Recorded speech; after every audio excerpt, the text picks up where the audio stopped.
ओम शांति। 20 अगस्त 2024। आज की मधुर महावाक्य। मीठे बच्चे, कामकाज करते हुए भी एक बाप की याद रहे। चलते फिरते बाप और घर को याद करो, यही तुम्हारी बहादुरी है। प्रश्न: बाप का रिगार्ड और डिसरिगार्ड कब और कैसे होता है? उत्तर: जब तुम बच्चे बाप को अच्छी तरह याद करते हो तब रिगार्ड देते हो। अगर कहते याद करने की फुर्सत नहीं है तो यह भी जैसे डिसरिगार्ड है। वास्तव में यह बाप का डिसरिगार्ड नहीं करते, यह तो अपना ही डिसरिगार्ड करते हो। इसलिए नामी ग्रामी केवल भाषण में नहीं लेकिन याद की यात्रा में बनो। याद का चार्ट रखो, याद से ही आत्मा सतो प्रधान बनेगी। ओम शांति। रूहानी बच्चों प्रति रूहानी बाप समझाते हैं, यह जो 84 के चक्र का ज्ञान समझाया जाता है यह तो एक नॉलेज है जो तो हम बच्चों ने जन्म जन्मांतर पढ़ी है और धारण करते आए हैं। यह तो बिल्कुल सहज है, ये कोई नई बात नहीं। बाप बेट समझाते हैं, सतयुग से लेकर कलयुग अंत तक तुमने कितने पुनर्जन्म लिए हैं। यह ज्ञान तो सहज रीति बुद्धि में है ही। यह भी एक पढ़ाई है, रचना के आदि मध्य अंत को समझना है। सो बाप के सिवाय और कोई समझा नहीं सकता। बाप कहते हैं इस ज्ञान से भी ऊंच बात है याद की यात्रा, जिसको योग कहा जाता है। योग अक्षर मशहूर है परंतु यह है याद की यात्रा। जैसे मनुष्य यात्रा पर जाते हैं, कहेंगे हम फलाने तीर्थ यात्रा पर जाते हैं, श्रीनाथ या अमरनाथ जाते हैं, तो वह याद रहता है।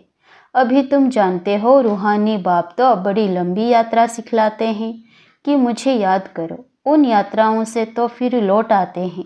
यह वह यात्रा है जो मुक्ति धाम जाकर निवास करना है।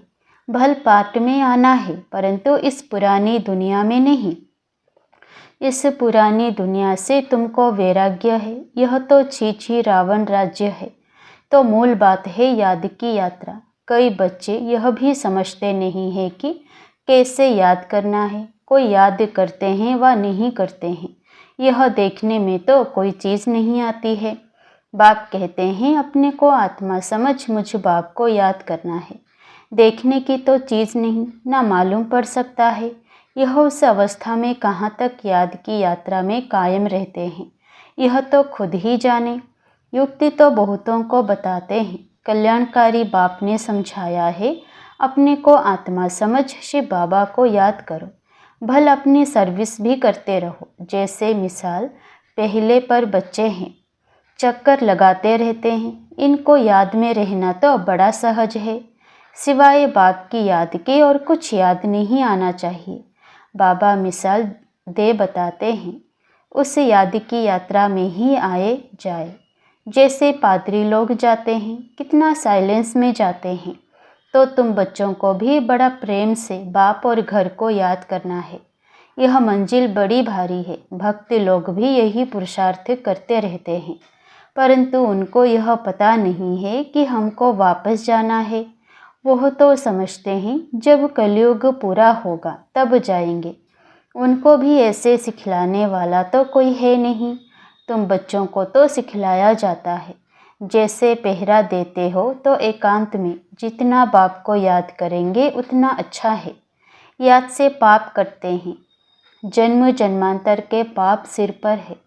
जो पहले सतो प्रधान बनते हैं, राम राज्य में भी पहले वो हो जाते हैं, तो उनको ही सबसे जास्ती याद की यात्रा में रहना है। कल्प कल्प की बात है तो इनको याद की यात्रा में रहने का अच्छा चांस है। यहाँ तो कोई लड़ाई झगड़े की बात ही नहीं है। आते जाते अथवा बैठते एक पंथ दो कार्य। पहरा भी दो, बाप को याद भी करो। कर्म करते बाप को याद करते रहो। पहरे वाले को तो सबसे जास्ती फायदा है, चाहे दिन को चाहे रात को। जो पहरा देते हैं उन्हों के लिए बहुत फ़ायदा है। अगर यह याद रहने की आदत पड़ जाए तो बाप ने यह सर्विस बहुत अच्छी दी है। पहरा और याद की यात्रा, यह भी चांस मिलता है बाप की याद में रहने का। यह भिन्न भिन्न युक्तियाँ बताई जाती है याद की यात्रा में रहने की। यहाँ तुम जितना याद में रह सकेंगे उतना बाहर धंधे आदि में नहीं। इसलिए मधुवन में आते हैं रिफ्रेश होने। एकांत में जाकर एक पहाड़ी पर बैठ याद की यात्रा में रहें, फिर एक जाए व 2-3 जाएं। यहाँ चांस बहुत अच्छा है। यही मुख्य है बाप की याद। भारत का प्राचीन योग मशहूर भी बहुत है। अभी तुम समझते हो इस याद की यात्रा से पाप कटते हैं, हम सतो प्रधान बन जाएंगे। तो इसमें पुरुषार्थ बहुत अच्छा करना है। बहादुरी तो इसमें है जो काम करते बाप को याद कर दिखलाओ। कर्म तो करना ही है क्योंकि तुम हो प्रवृत्ति मार्ग वाले। गृहस्थ व्यवहार में रहते धंधा आदि करते बुद्धि में बाप की याद रहे। इसमें तुम्हारी बहुत बहुत कमाई है। भला भी कई बच्चों की बुद्धि में नहीं आता है। बाप कहते रहते हैं चार्ट रखो, थोड़ा बहुत कोई लिखते हैं। बाप युक्तियाँ तो बहुत बताते हैं। बच्चे चाहते हैं बाबा के पास जाएं, यहाँ बहुत कमाई कर सकते हैं। एकांत बहुत अच्छी है। बाप सम्मुख बैठ समझाते हैं, मुझे याद करो तो पाप कट जाएं, क्योंकि जन्म जन्मांतर के पाप सिर पर हैं। विकार के लिए कितने झगड़े चलते हैं, विघ्न पड़ते हैं। कहते हैं बाबा हमको पवित्र रहने नहीं देते। बाप कहते हैं बच्चे तुम याद की यात्रा में रहो। जन्म जन्मांतर के पाप जो सिर पर है वह बोझा उतारो। घर बैठे शिव बाबा को याद करते रहो। याद तो कहाँ भी बैठ कर सकते हो, कहाँ भी रहते यह प्रैक्टिस करनी है। जो भी आए उनको भी पैगाम दो। बाप कहते हैं अपने को आत्मा समझ बाप को याद करो। इनको ही योग बल कहा जाता है। बल माना ताकत, शक्ति।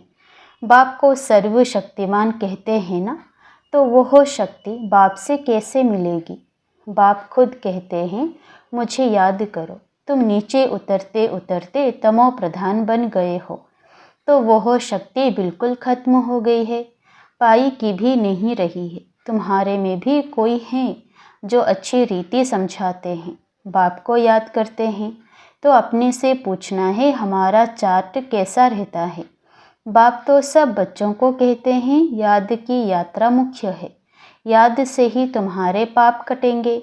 भल कोई सावधान करने वाला भी नहीं हो तो भी बाप को याद कर सकते हो ना।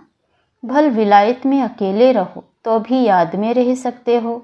समझो कोई शादी किया हुआ है, स्त्री और कोई जगह है, तो उनको भी लिख सकते हो। तुम एक बात सिर्फ याद करो, बाप को याद करो तो जन्म जन्मांतर के पाप भस्म हो जाएंगे। विनाश सामने खड़ा है। बाप युक्तियाँ तो बहुत अच्छी समझाते रहते हैं, फिर कोई करे ना करे उनकी मर्जी। बच्चे भी समझते होंगे कि बाप राय तो बहुत अच्छी देते हैं। हमारा काम है मित्र संबंधी आदि जो भी मिले सबको पैगाम देना। दोस्त हो या कोई भी हो, सर्विस का शौक चाहिए। तुम्हारे पास चित्र तो हैं, बेज भी है, यह बड़ी अच्छी चीज़ है। बेज किसको भी लक्ष्मी नारायण बना सकता है। त्रिमूर्ति के चित्र पर अच्छी तरह समझाना है। इनके ऊपर शिव है, वो लोग त्रिमूर्ति बनाते हैं, ऊपर में शिव दिखाते नहीं।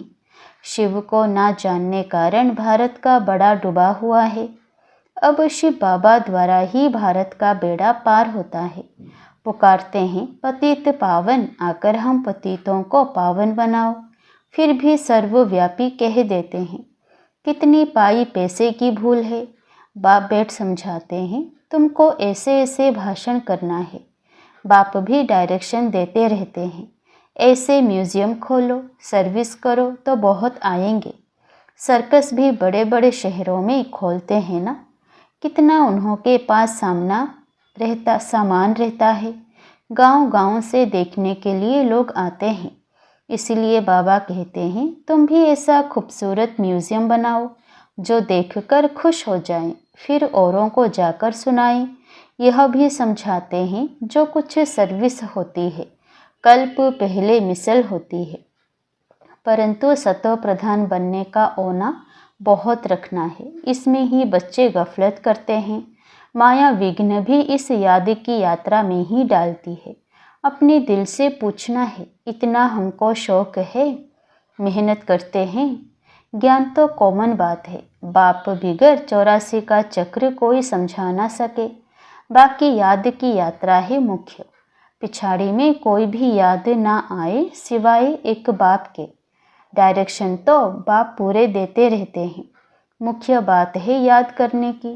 तुम कोई को भी समझा सकते हो, भल कोई भी हो, तुम सिर्फ बेज पर समझाओ। और कोई के पास ऐसे अर्थ सहित मेडल नहीं होते। मिलिट्री वाले अच्छा काम करते हैं तो उनको मेडल मिलते हैं। राय साहब का मेडल, सब देखेंगे इनको वाइस रॉय से टाइटल मिला है। आगे वाइस रॉय होते थे, अभी तो उनके पास कोई पावर नहीं है। अभी तो कितने झगड़े लगे पड़े हैं। मनुष्य बहुत हो गए हैं तो उनके लिए ज़मीन चाहिए शहर में। अभी बाबा स्वर्ग की स्थापना कर रहे हैं। इतने सब खलास हो, बाकी कितने थोड़े जाकर रहेंगे। ज़मीन ढेर होगी, वहाँ तो सब कुछ नया होगा। उस नई दुनिया में चलने के लिए फिर अच्छी रीति पुरुषार्थ करना है। हर एक मनुष्य पुरुषार्थ करते हैं बहुत ऊंच पद पाने का। कोई पूरा पुरुषार्थ नहीं करते तो समझते हैं नापास हो जाएंगे। खुद भी समझते हैं हम फेल हो जाएंगे, फिर पढ़ाई आदि को छोड़कर नौकरी में लग जाते हैं। आजकल तो नौकरियों में भी बहुत कड़े कायदे निकालते रहते हैं। मनुष्य बहुत दुखी हैं। अब बाबा तुमको ऐसा रास्ता बताते हैं जो 21 जन्म कभी दुख का नाम नहीं रहेगा। बाप कहते हैं सिर्फ याद की यात्रा में रहो, जितना हो सके रात को बहुत अच्छा है। भल लेटे हुए याद करो, कोई को फिर नींद आ जाती है। बूढ़ा होगा, जास्ती बैठ नहीं सकेगा तो ज़रूर सो जाएगा। लेटे हुए बाप को याद करते रहेंगे, बड़ी खुशी अंदर में होती रहेगी, क्योंकि बहुत बहुत कमाई है। यह तो समझते हैं टाइम पड़ा है, परंतु मौत का कोई ठिकाना नहीं। तो बाप समझाते हैं मूल है याद की यात्रा।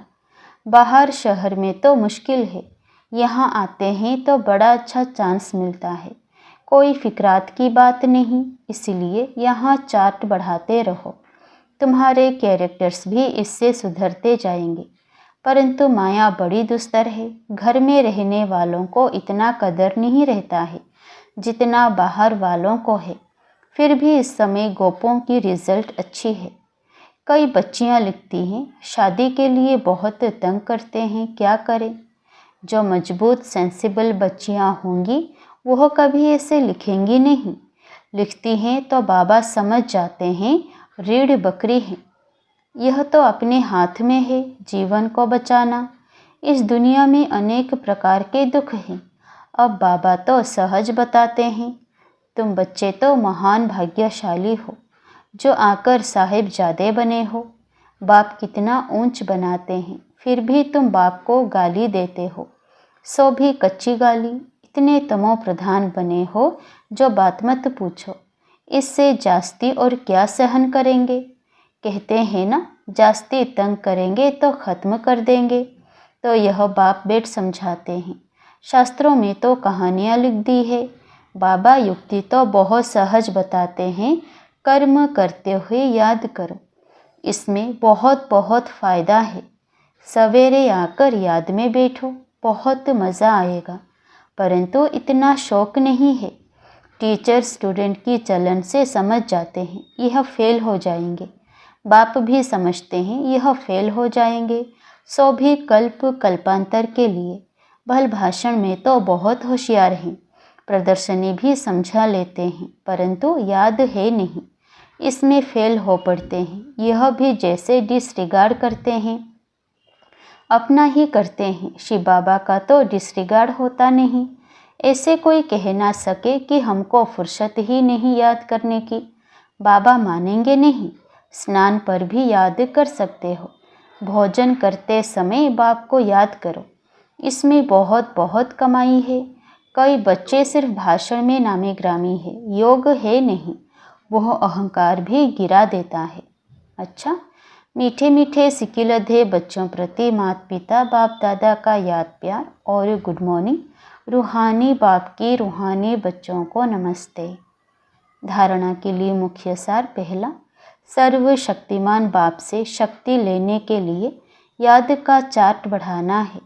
याद की भिन्न भिन्न युक्तियाँ रचनी है। एकांत में बैठ विशेष कमाई जमा करनी है। दूसरा, सतो प्रधान बनने का औना रखना है। गफलत नहीं करनी है। अहंकार में नहीं आना है। सर्विस का शौक भी रखना है। साथ साथ याद की यात्रा पर भी रहना है। वरदान, सब कुछ बाप हवाले कर कमल पुष्प समान न्यारे प्यारे रहने वाले डबल लाइट भवो। बाप का बनना अर्थात सब बोझ बाप को दे देना। डबल लाइट का अर्थ ही है सब कुछ बाप हवाले करना। यह तन भी मेरा नहीं, तो जब तन ही नहीं तो बाकी क्या। आप सबका वायदा ही है, तन भी तेरा, मन भी तेरा, धन भी तेरा। जब सब कुछ तेरा कहाँ तो बोझ किस बात का। इसलिए कमल पुष्प का दृष्टांत स्मृति में रख सदा न्यारे और प्यारे रहो तो डबल लाइट बन जाएंगे।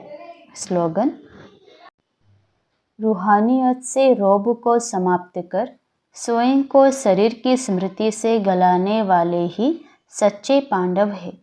रूहानियत से रोब को समाप्त कर स्वयं को शरीर की स्मृति से गलाने वाले ही सच्चे पांडव हैं। ओम शांति।